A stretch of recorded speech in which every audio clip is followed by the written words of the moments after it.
Hi friends, అందరూ ఎలా ఉన్నారండి? Welcome to my channel.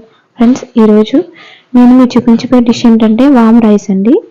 Friends, warm rice తయారు చేసుకోవడం కోసం ముందుగానే రైస్ని ప్రిపేర్ చేసేసుకొని మనం అన్నం వేడిగా ఉన్న పర్వాలేదండి, చల్లారిపోయినా పర్వాలేదు. ఫ్రెండ్స్, నేను కప్పుడు దాకా తీసేసుకుని పక్కన పెట్టేసుకున్నానండి. మనకి ఏదైనా కొంచెం స్పైసీగా తినాలనిపించినప్పుడు ఈవినింగ్ టైమ్స్లో ఇలాగా వామ్ రైస్ కనుక చేసుకుంటే చాలా బాగుంటుందండి. చాలా సింపుల్గా కూడా ఈ రైస్ని ప్రిపేర్ చేసేసుకోవచ్చు. ఫ్రెండ్స్, వామ్ రైస్ని ఎలా ప్రిపేర్ చేసుకోవాలో చూపిస్తాను. ఫ్రెండ్స్, వామ్ రైస్ని ప్రిపేర్ చేసుకోవడానికి ముందుగానే స్టవ్ ఆన్ చేసేసుకొని చిన్న మూకుడు పెట్టేసుకోవాలండి.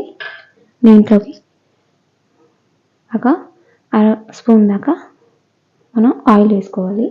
ఫ్రెండ్స్, వాము అనేది మనకి చాలా మంచిదండి. ఫ్రెండ్స్, చూడండి, వాము ఇది మనకి అరుగుదలకి బాగా ఉపయోగపడుతుందండి. మనకి ఎప్పుడైనా కొంచెం అన్నం అది అరగలేనప్పుడు ఈ వాముని కొంచెం వాటర్లో వేసేసి మరగబెట్టేసుకొని వాటర్ వడకట్టుకొని దాంట్లో కొంచెం లైట్గా సాల్ట్ వేసుకొని తాగినట్లయితే మనకి డైజెషన్ అది ప్రాబ్లమ్స్ ఉన్న వాళ్ళకి బాగా యూజ్ అవుతుందండి. ఇది చాలా మంచిదండి వాము అనేది.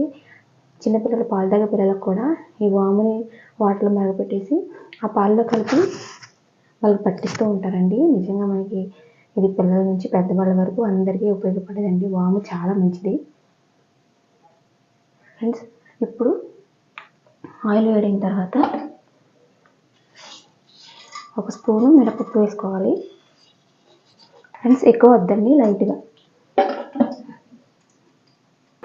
ఫ్రెండ్స్, మినపప్పు కొంచెం వేగిన తర్వాత ఒక అర స్పూన్ వరకేనండి జీలకర్ర వేసుకోవాలి. మళ్ళీ జీలకర్ర ఎక్కువ వేసుకోకూడదు, అలాగే వాము కూడా ఎక్కువ వేసుకోకూడదండి, చేదుగా ఉంటుంది. మనం కరెక్ట్గా వేసుకోవాలి.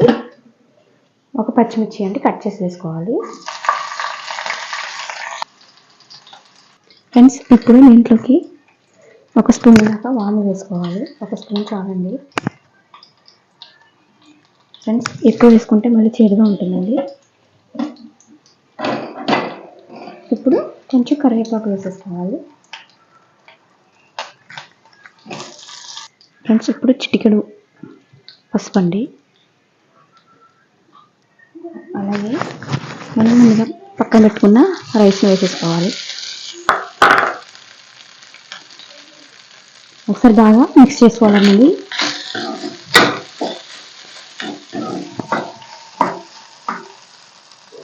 ఫ్రెండ్స్, ఇప్పుడు దీంట్లోకి టేస్ట్కి సరిపడా సాల్ట్ వేసేసుకొని బాగా మిక్స్ చేసేసుకోవాలి.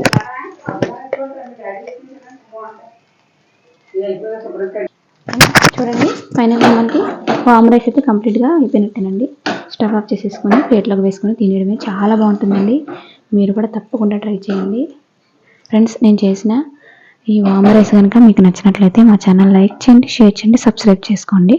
Thank you friends.